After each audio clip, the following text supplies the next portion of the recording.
이제 우리가 오늘 본문의 말씀은 구원의 확신에 대해서 말씀을 합니다. 가장 기초적인 말씀이죠. 구원의 확신. 어떻습니까? 내가 구원의 확신이 있는데, 그런데 어때요? 그 구원의 확신에 대해서 언제나 변함없이 확신 가운데 거하고 있는지요? 우리가 예전에 국제제자훈련에서 훈련할 때 그런 질문을 합니다. 오늘 밤에 하나님께서 나를 부르신다라면 천국에 들어갈 확신이 있습니까? 그런 질문을 합니다. 어떻습니까?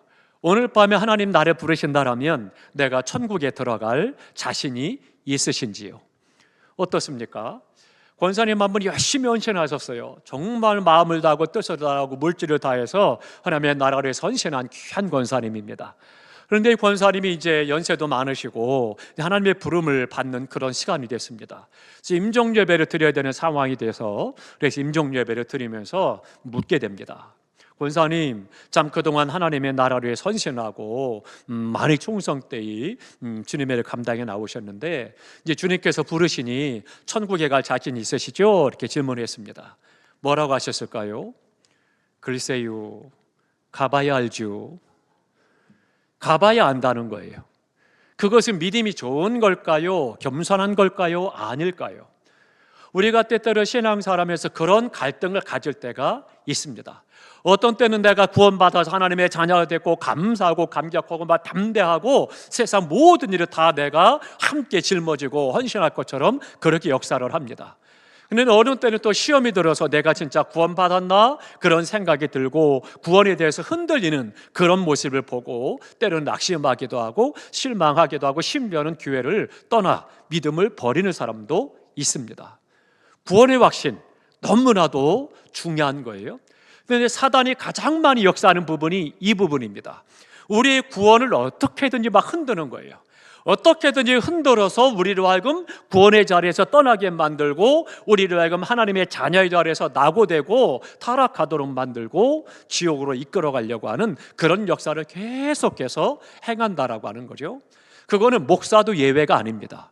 목사에게도 순간순간 찾아와서 네가 목사인데 시작을 해가면서 시험 들게 만들고 낙심하게 만들고 어떻게든지 사명을 감당하지 못하도록 역사하기도 합니다. 예수님도 그랬잖아요. 예수님도 십자가를 지고 사명을 감당하지 못하도록 사단에 찾아와서 시험을 하잖아요. 세 가지 시험을 했는데 그 세 가지 시험이 어떻습니까? 그냥 단순한 시험이 아니라 그 핵심에는 뭐냐? 십자가를 지지 못하도록. 그래서 우리를 구원하기 위해서 이 땅에 보내주신 사명을 감당하지 못하도록 사단이 그렇게 주님을 시험을 한 거예요.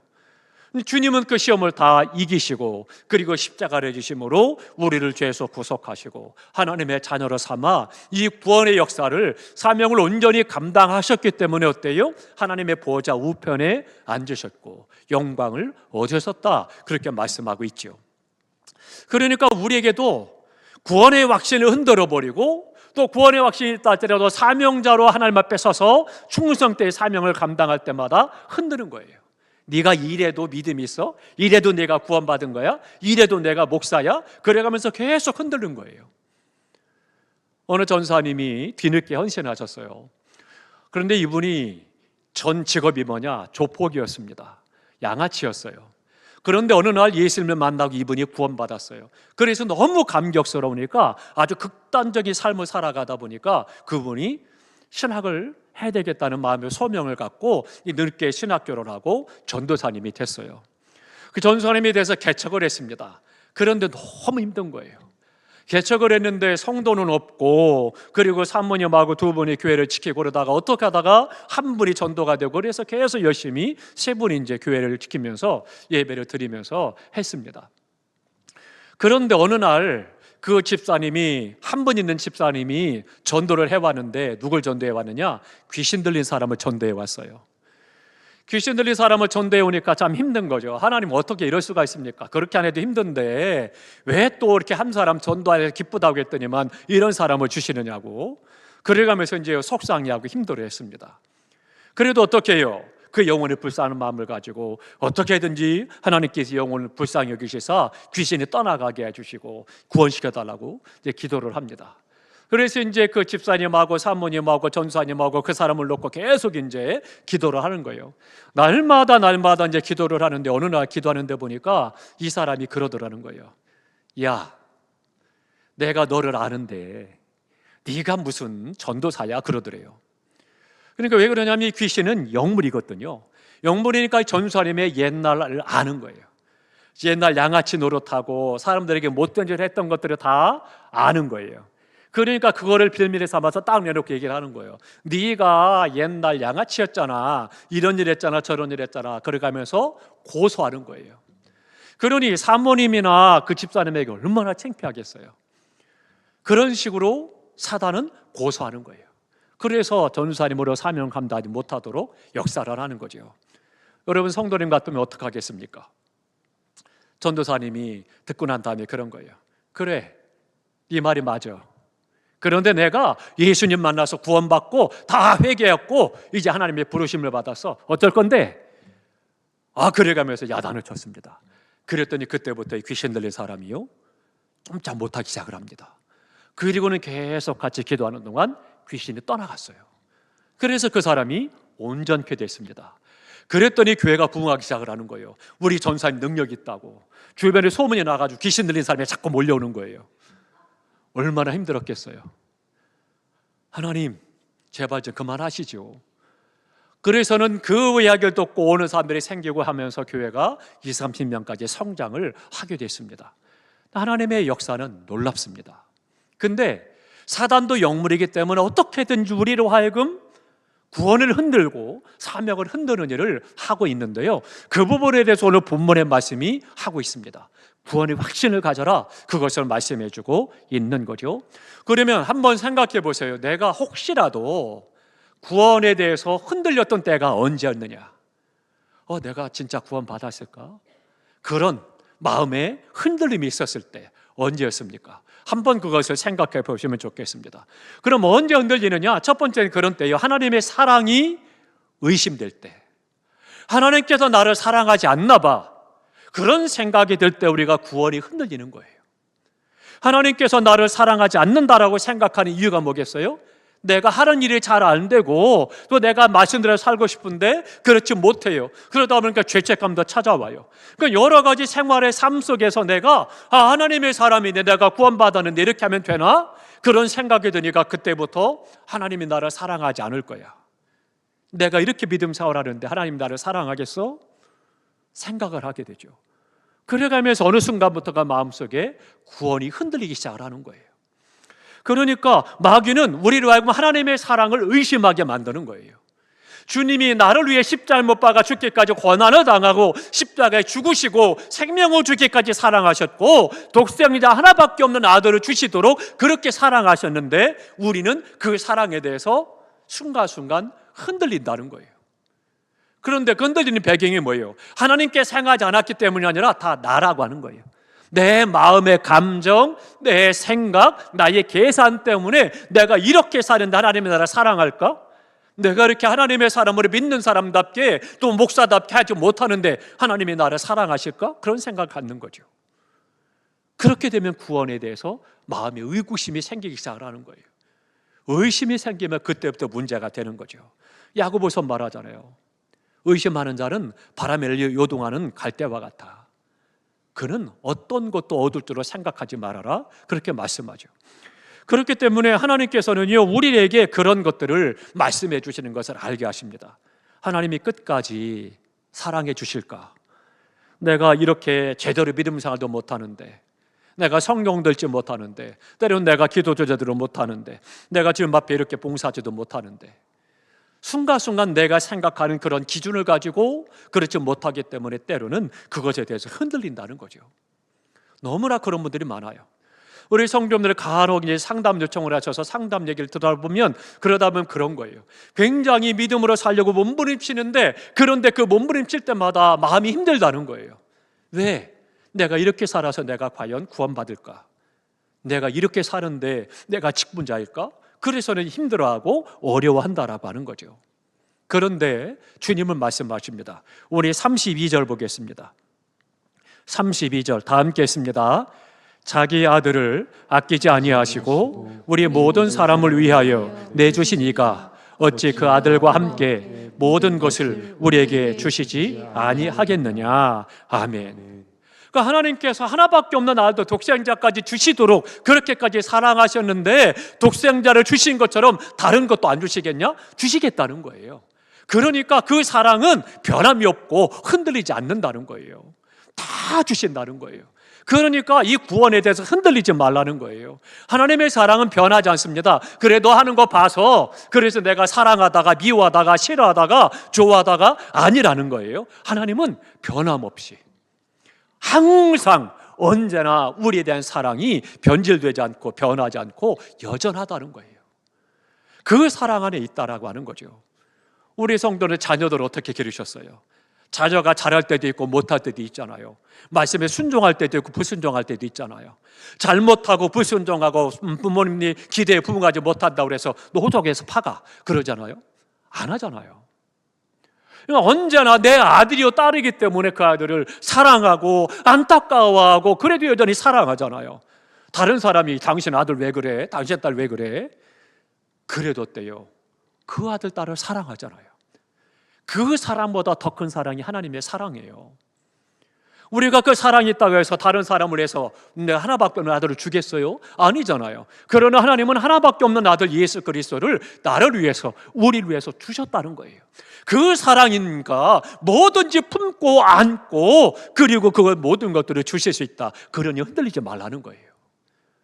사랑하는 성도 여러분, 우리 스스로가 내가 정해놓은 삶의 기준을 가지고 신앙의 기준을 가지고 그것이 마치 하나님의 말씀인 것처럼 그것이 법인 것처럼 그렇게 해서 하나님이 나를 사랑하지 않나 봐. 나 같은 것을 어떻게 하나님이 사랑하실까? 아니에요. 하나님은 우리를 어떤 상황, 어떤 형편, 어떤 모습에서도 사랑하심을 믿으시기 바랍니다. 그렇기 때문에 구원은 줬다 뺏었다는 게 아니에요. 또 한 가지 두 번째는요, 죄로 인한 죄책감입니다. 이 죄책감이 무서운 거예요. 사단이 그거를 잘 이용합니다. 그런 부분들을 많이 이용을 해요. 그래서는 우리의 삶 속에서 두려움을 자꾸 집어넣어요. 우리 예전에 농담처럼 그런 조크를 많이 했죠.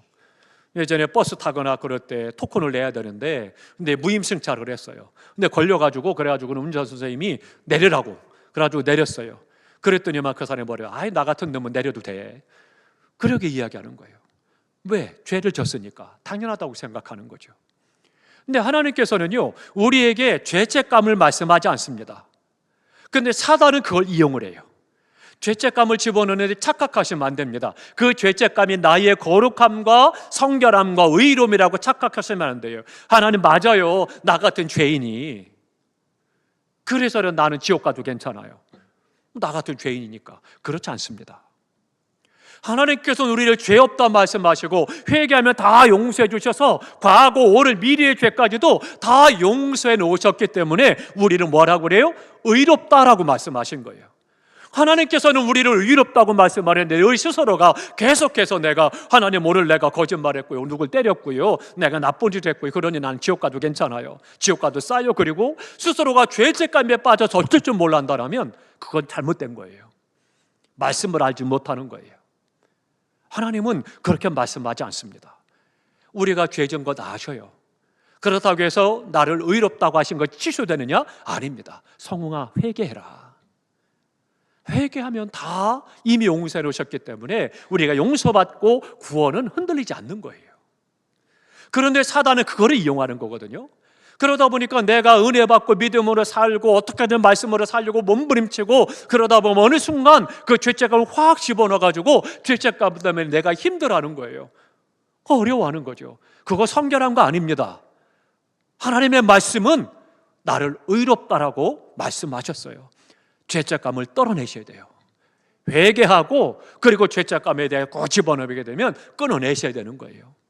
그래야 내가 믿음 안에서 기쁨이 회복되어지고 감사가 회복되어지고 은혜 가운데 열심으로 주님을 섬기고 사명을 감당할 수가 있는 거예요. 우리 주님이 이미 죄를 용서해 놓으셨다 그렇게 말씀하십니다. 그러니까 하나님께서 의롭다고 하시는데 누가 정죄하겠느냐는 거예요. 누가 참소하겠느냐는 거예요. 욥기가 잘 보여집니다. 하나님께서 욥을 자랑하시죠. 야, 동방에 의인이 있다, 내 마음에 들어 말씀하시죠. 그랬더니 사단이 뭐라고 그래요? 하나님 그런 말씀 마셔요. 하나님께서 그를 축복하시고 모든 것들을 잘 되게 하시니까, 그러니까 그가 하나님 섬기지, 그거 다 뺏어 보십시오. 섬길 것 같습니까? 아닙니다. 항변을 해요. 그래? 그러면 네가 한번 시험해봐. 그러나 내가 허락하는 범위 안에서만 해야 돼. 생명은 건드리지 마. 그러나 네가 하고 싶은 대로 해. 어때요? 그렇게 시험을 주고, 그렇게 해서 와서 자손으로 다 죽이고 재산을 다 빼앗고 매악창연하게 하고 고통스럽게 하죠. 그렇게 역사를 했으나 어때요? 하나님은 그를 붙잡고 계신 거예요. 그러니까 그가 후에 오히려 더 큰 복을 받아 누리는 은혜의 삶을 살아간 것을 볼 수가 있습니다. 하나님께서 의롭다고 하는데 사단 마귀는 와서 아니라고 하는 거예요. 우리 안에, 내 안에 자꾸 죄책감을 집어넣는 것, 예수 이름으로 잘라내시기 바랍니다. 우리가 내 마음이 불편하고 죄의식이 생기면 회개해야 돼요. 회개하고 주님의 이름으로 용서함 받고 그 안에서 내가 이룬 하나님의 자녀로 당당하게 살아가셔야 되는 거예요. 맨날 죄인처럼 주눅이 들고 고개도 못 들고 쭈뼛쭈뼛하고 그런 것이 아니라 두 손들 하나님을 찬송하고 감격해하고 감사하고 고백하는 그런 삶을 나가야 되는 거죠. 근데 사단은 계속 그런 부분을 시험하는 겁니다. 그럼 33절 보겠습니다. 33절 다 함께 있습니다. 누가 능히 하나님께서 택하신 자들을 고발하리요, 의롭다 하신 이는 하나님이시니. 아멘. 하나님께서 우리를 의롭다고 하시는데 아무리 사탄 마귀가 찾아와서 우리를 정죄하고 우리를 고발한다 할지라도 상관없다는 거예요. 거기에 흔들리지 말라는 거예요. 그게 우리의 구원이에요. 하나님께서 말씀하시는데, 그런데 우리 스스로가 거기서 아이고 나는요 부족해서요. 한 분이 자가용을 타고 시골에 갔습니다. 시골에 가서 자가용을 타고 가는데 먼지가 많이 일어나죠. 그런데 저 먼 동네에 있는 할머니 한 분이 무거운 짐을 이고 그 흙길을 걸어가는 거예요. 뛰어간 때 앞에 가니까, 그러니까 이 자가용 탄 분이 그랬어요. 서서 할머니 어디까지 가세요? 저 안쪽 동네 간다고. 나도 그럼 거길 가는데 타시죠 그랬어요. 아유 고맙다고. 그리고는 할머니가 타셨어요.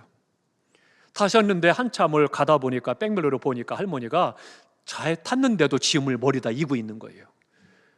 그래서 할머니 그거 내려놓고 편하게 가시지 왜 지고 있어요? 그랬더니 할머니가 뭐라고 하신지 아십니까? 아이고 태워준 것도 고마운데 어떻게 짐까지 내려놓는데요?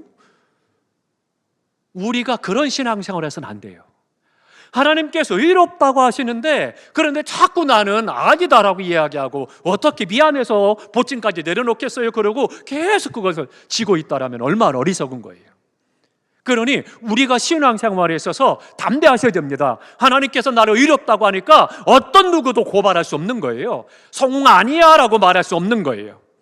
하나님께서 말씀하시고 하나님께서 구원하셨다 말씀하시니까 취소되는 거 아니에요. 이것에 대해서 결코 흔들려서는 안 된다라고 하는 거죠. 내가 말씀대로 살지 못했다고 죄책감이 들고 그것 때문에 어려워하고 힘들어한다면 하나님 나에게 말씀 읽을 힘을 주십시오. 그래서 말씀 읽으면 되는 거예요. 근데 그것 때문에 어쩔 줄 몰라 하고 스스로 죄책감이 힘들어한다면 어려운 거죠. 사단은 그것을 이용하는 거예요. 야, 네가 그러고도 목사냐? 내가 그리고도 장로야? 권사야?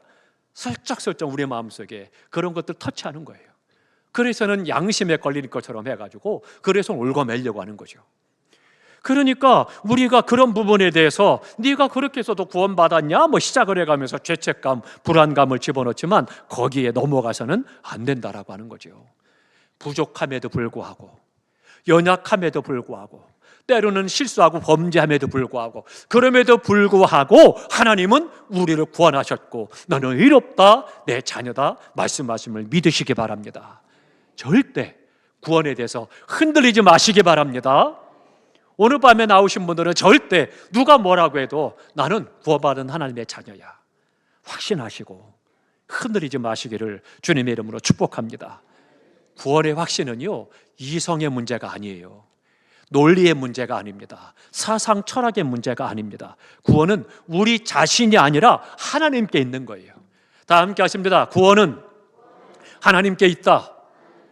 우리 스스로가 구원할 수 없는 거예요. 그러니까 하나님께 있기 때문에 절대 흔들려서는 안 되는 거예요. 내 스스로가 이러니까 저러니까 안 돼, 나 같은 것이 어떻게? 아닙니다. 하나님께서 나를 구원하셨고 나는 그 자녀로 오늘 구원의 감격과 기쁨을 누리면서 살아가야 되는 거예요. 그래서 뭐라고 그래요? 34절에 보니까 예수님을 바라보라 그렇게 말씀합니다. 다 함께 하십니다. 예수를 바라보라. 그 예수님이 이 땅에 나를 위해 오셨고 나를 위해 십자가에 고난을 당하셨고 십자가에 죽으셨고 다시 살아나셨고 하나님 보좌 우편에 앉아 계셔서 지금도 나를 위해서 중보하며 기도하고 계신 거예요. 그러니까 담대하게 주님을 믿는 하나님의 사람답게 언제든지 내 삶에 부족한 부분이 있어도 연약한 부분이 있어도 하나님 보실 때 어떨까? 그런 부분이 있어도 하나님은 그것에 개의치 아니하시고 우리를 품고 안고 사랑하시며 구원의 놀라운 은혜를 역사로 인도해 가시는 겁니다. 마지막 또 하나는요, 우리가 시험 들 때입니다. 무서운 시험이 들 때, 그때 또한 구원이 흔들리죠. 잘 되다가 그러다가 그것이 갑자기 안 된다. 그러면 힘들어하는 거죠. 하나님 정말 나를 사랑하시나? 그런 의문이 들 때도 있죠. 왜 하나님 나와 함께 하지 않습니까? 불평을 하기도 하죠. 우리가 그런 이야기만 많이 들으셨잖아요. 사막길을 걸어가는데 두 사람 발자국이 있습니다. 그런데 가다가 보니까 발자국이 하나가 없어졌어요. 그랬더니 이 사람이 하나님 앞에 얘기하는 거, 하나님 그럴 수 있습니까?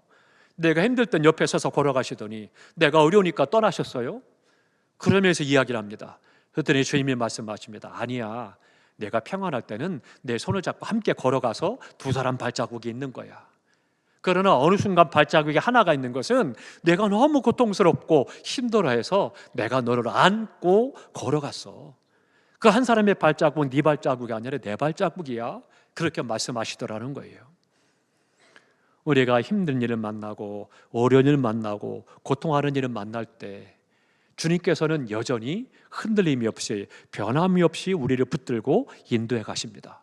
35절, 36절에 그렇게 말씀하십니다. 제가 읽어드립니다. 누가 정죄하리요? 죽으실 뿐 아니라 다시 살아나신 이는 그리스도 예수시니 그는 하나님 우편에 계신 자요 우리를 위하여 간구하시는 자시니라. 누가 우리를 그리스도의 사랑에서 끊으리요? 환난도 곤고도 박해도 기근도 적신도 위험이나 칼이랴. 그 어떤 것도 하나님의 사랑에서 우리를 끊을 수 없다. 그렇게 말씀하십니다. 환난은 뭐예요? 돌이키질 않는 거예요. 그러니까 우리가 시골에서는 어때요? 이제 깨를 다 추수를 해요. 깨를 추수하면 도리깨를 가지고 칩니다. 그걸 쳐서 막 쳐내면 그러면 그 도리깨가 안에서 알들이 다 삐져나와요. 그러니까 계속 그것을 도리깨를 때려야 되는 거예요. 그때에 나오는 그 믿음을 말씀합니다. 그러니까 그렇게 고리깨져 당하는 고통, 그것을 환난이다 이렇게 이야기하는 겁니다. 곤고는 뭐냐? 정신적인 고통이에요. 정신적으로 곤고하다, 힘들다, 어렵다 그런 뜻입니다. 핍박은 노골적인 박해예요. 노골적으로 너 예수 믿으면 죽을 거야. 그런 것을 말하죠. 또 기근은 뭐예요? 굶주림입니다. 굶주린다는 것, 적신, 헐벗는 것, 먹고 입을 것이 없는 거예요. 너무나도 어려운 아주 가난한 그런 상태를 말하는 거죠. 그런 모든 것들이 있다 할지라도 그런 것도 하나님의 사랑에서 결코 끊을 수 없다 그렇게 말씀하십니다. 그러니까 지금 내가 당하는 환경, 어려움이 있는 그 모든 것들에 대해서 염려하거나 근심하지 말고 그것 때문에 구원이 흔들리지 말고 담대하게 예수 이름으로 선포하며 이기는 삶을 살아가야 되는 거예요. 그러니까 이 큰 환난과 무서운 시험이 있다고 해서 결코 구원이 흔들리지는 않는다 그것을 말씀합니다. 영적으로나 정신적으로나 육체적으로 그런 어려움과 시험과 무서운 환난이 있다 할지라도 결코 우리의 구원은 흔들릴 수가 없는 것입니다. 그래서 37절부터 39절까지 확신 있는 말씀을 합니다. 우리 다 함께 있습니다. 37절부터 9절까지입니다. 그러나 이 모든 일에 우리를 사랑하시는 이로 말미암아 우리가 넉넉히 이기느니라. 내가 확신하노니 사망이나 생명이나 전사들이나 권세자들이나 현재 일이나 장래 일이나 능력이나 높음이나 깊음이나 다른 어떤 피조물이라도 우리를 우리 주 그리스도 예수 안에 있는 하나님의 사랑에서 끊을 수 없느니라. 아멘. 할렐루야. 그 어떤 것도 하나님의 사랑의 소리를 끊을 수 없습니다. 우리의 구원은 절대 빼앗을 수 없습니다. 사랑하는 성도 여러분, 이 구원의 확신 가운데 온전히 서시어서 이 땅에서 주신 바 영광의 사명을 잘 감당하고 날마다 감사와 감격 속에 그 사랑을 누리며 살아가시기를 주님의 이름으로 축원합니다. 어떤 시험, 어떤 환난, 어려움이 와도 어떤 환경이어도 절대 이 믿음을 흔들리지 마시고 구원의 감격을 누리면서 기쁨과 감격을 누리며 하나님 앞에 영광 돌리는 복된 믿음의 승리가 있기를 축복합니다. 기도하겠습니다.